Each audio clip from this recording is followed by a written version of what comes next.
Svetovne vojaške igre so bile prve leta 1995 v Rimu.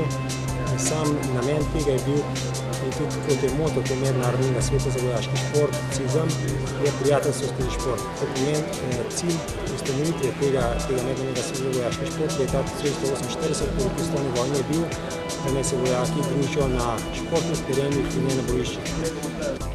V prvi vrsti bi vam rada povedala, da sem zelo ponosna na vas in na vaše uspehe. Zavedam se, da je biti med najboljšimi v Evropi in v svetu resnično dosežek, vreden vsega našega spoštovanja in občudovanja.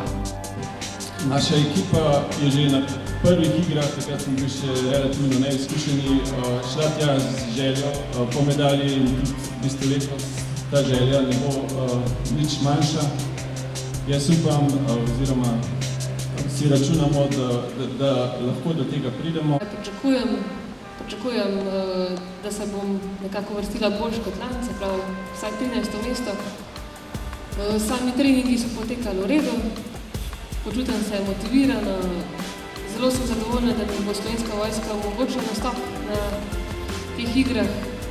V bistvu mi vojska omogoča treninge, daje mi socialno podporo, tako da jaz kot vrhunska športnica ne bi obstajala, če ne bi imela podporo v bistvu Slovenske vojske.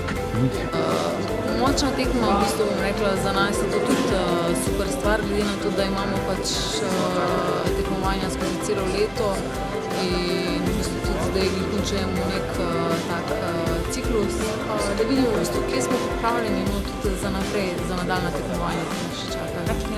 Pa mislim, da skoraj vsako veliko velesilo v vojaškem smislu, tako od Korejke, Francozinje, Nemke, da vse so že vadili. Prepričana sem, da boste na teh, lahko bi rekli, vojaških olimpijskih igrah znova častno zastopali Ministrstvo za obrambo, Slovensko vojsko in Republiko Slovenijo. Čestitke in vse najboljše naprej!